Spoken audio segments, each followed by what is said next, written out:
A Opinião Minas está de volta. Hoje conversamos sobre consultorias empresariais com o Conde Ferrari. Eu lembro que você pode entrar em contato com a gente, fazendo críticas, tirando dúvidas, dando sugestões. Pelo nosso e-mail, opinião@redeminas.mg.gov.br, também pelo telefone 3209-0009.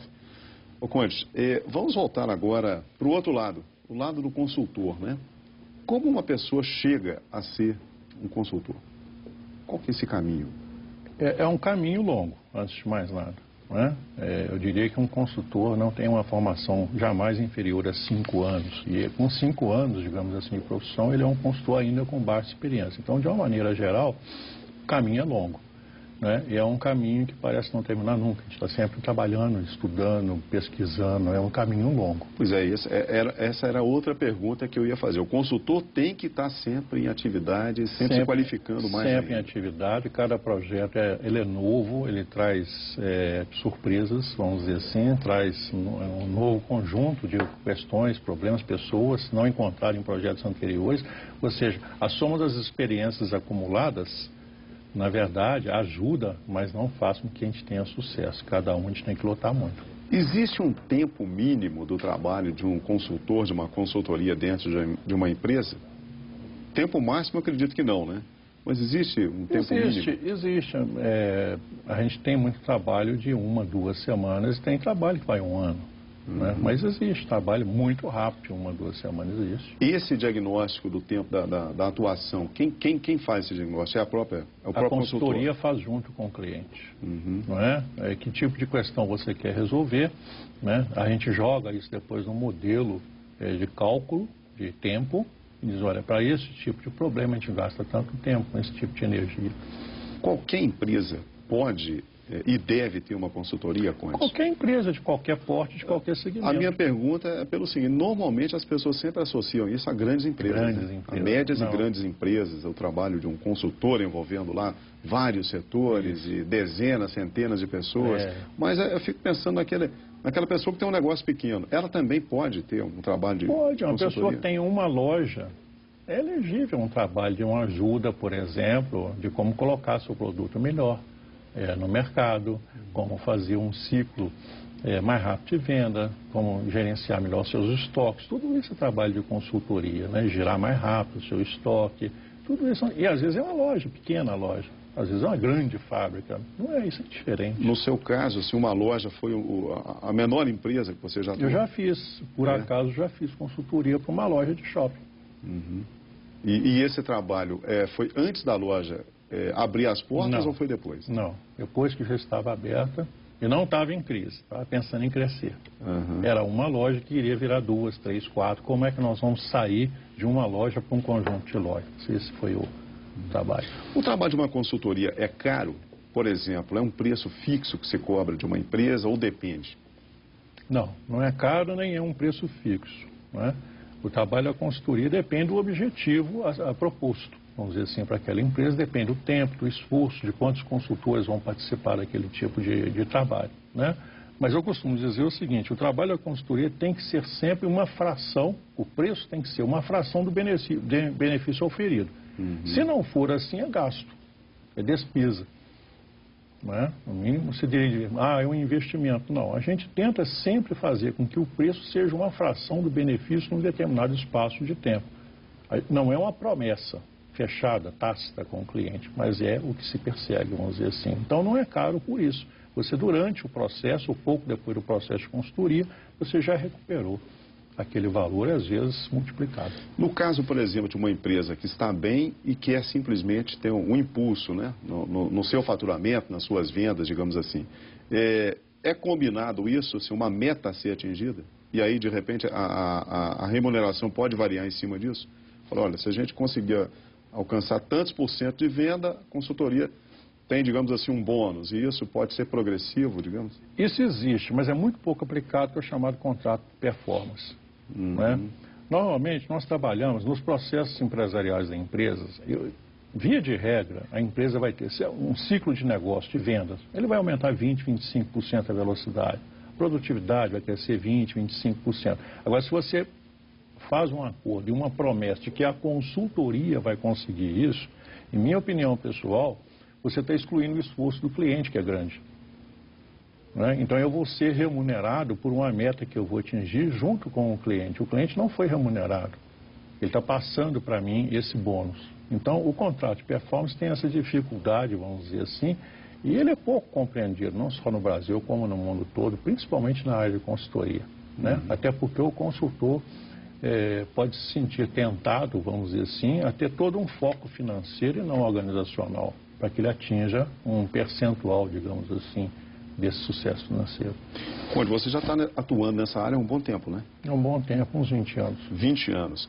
Como é que você analisa as mudanças na mentalidade das empresas brasileiras com relação também à consultoria nesse espaço de tempo, levando-se em conta principalmente o grande crescimento do país nos últimos anos? As coisas mudaram muito? Mudou muito. No Brasil, o ramo da consultoria, né, do setor terciário, é um dos que mais cresce no mundo. E no Brasil não é diferente. Né? As empresas têm uma preocupação, vamos dizer assim, com o mercado, com o cliente, muito maior do que tinha algum tempo atrás, porque tudo acontece muito rápido atualmente. Né? Então, este mercado mudou, é um mercado bastante grande, atrativo, atraente e muito competitivo também. Né? Uhum.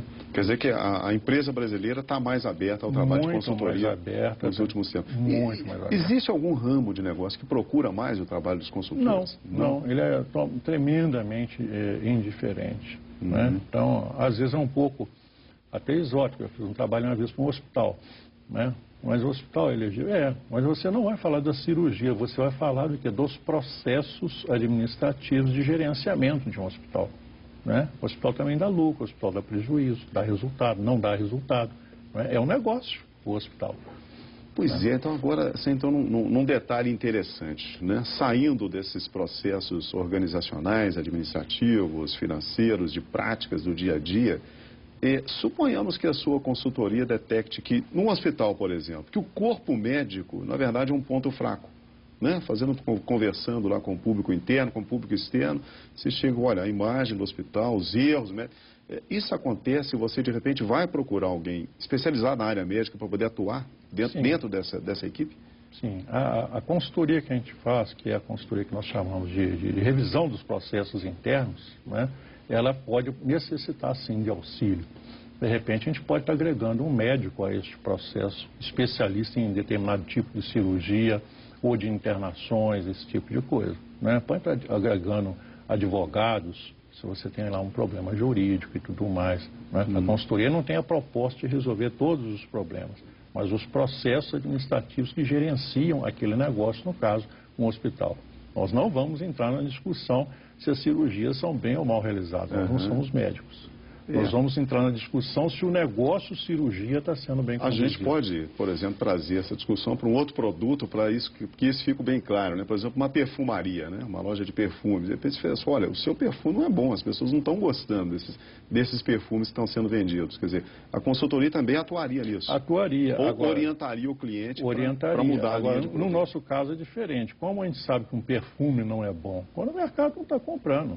Nós não vamos discutir a fragrância, nós vamos discutir se aquilo está vendendo, se aquele ciclo está rodando. O estoque está saindo, está produzindo cada vez mais. Então o pessoal gosta desse perfume, não está vendendo, não gosta. Porque nós vamos mostrar, não compensa produzir isso, compensa produzir aquilo. Né? E às vezes o perfume é bom, mas as pessoas não compram.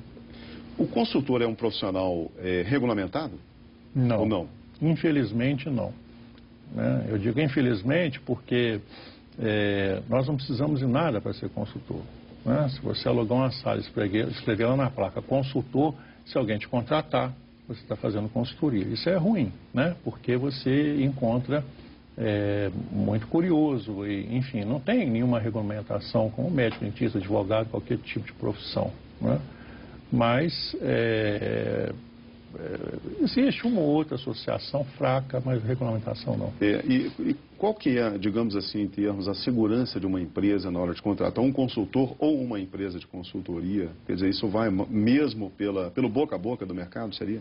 Vai um pouco pela boca a boca, vai pela história. Agora, a contratação também, ela não é em si uma coisa fechada ao longo de um tempo sem direito a arrependimento. Né? A cada dia você está dando ao cliente todas as condições de mensuração do sucesso da contratação dele. Se ele achar que não está indo bem, para. né? Esse tipo de coisa existe. Ela não é uma coisa assim, eu contratei, agora tem que aguentar. Até o fim. Não é, até o fim, não é. Você pode parar em qualquer tempo, vamos dizer assim. E isso acontece muito, Conde? Assim, de repente, chega depois de determinado tempo, a empresa desiste do trabalho? Não.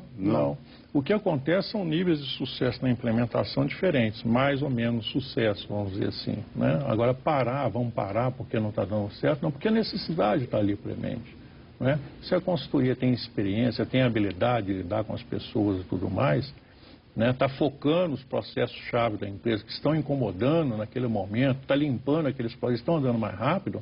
É exatamente o contrário. O cliente muitas vezes nos pede para andar mais rápido, vamos obter mais resultado. Há um certo ânimo. Eu nunca tive, assim, processos abortados em meio de caminho. Existe uma famosa piada aí no meio empresarial que diz que a empresa de consultoria chegou, fez o trabalho que tinha que fazer, apresentou um relatório final, né, numa reunião junto com o dono da empresa. Aí falaram, olha, chegamos à conclusão que o problema é o senhor. O senhor que é o dono, isso tem que ser mudado. Você já passou por uma situação desse tipo? A gente passa a todo momento por esse tipo de situação, sim. Né? Mas o problema nunca é uma coisa só. O problema não é o dono, né? Isso é uma piada, não é? Sim, né?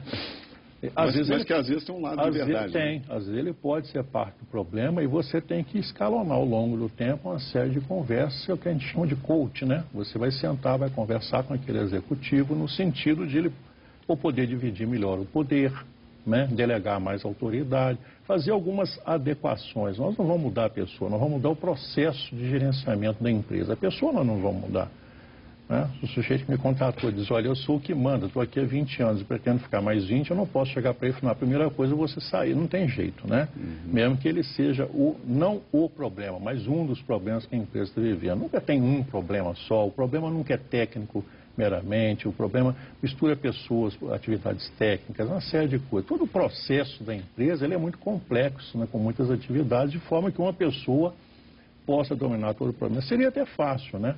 Nós teríamos, em tese, né? Nós teríamos que fazer muita força para convencer alguém que tem poder a deixar. Mas às vezes, de repente, é só a pessoa talvez se afastar um pouco, né? E colocar um profissional, digamos assim, no lugar dela para atuar lá no dia a dia da empresa. Olha, é interessante, porque em muitos dos nossos projetos, às vezes o dono da empresa diz, olha, eu vou me afastar um pouco, eu sinto que eu estou interferindo, ele sente isso. Né? Eu sinto que eu vou até me afastar um pouco, vou dar mais autoridade. Ele está colaborando com o processo, ele já está se declarando um pouco culpado das coisas, vamos dizer assim. E às vezes acontece a recíproca. Olha, eu vou me aproximar mais, eu estou muito afastado, vamos dizer assim, uma coisa assim. Mas nunca o problema que a empresa viva nunca está residido numa pessoa. Tá bom, quando a gente chegou no final do programa, vou deixar os contatos então, www.ferrariassociados.com.br, é o site, né? E o telefone que é o 3459-8252. Agradeço muito a sua participação no Opinião Minas de hoje. Bom dia. Bom dia, obrigado. Opinião Minas volta amanhã, 8h45 da manhã, até lá.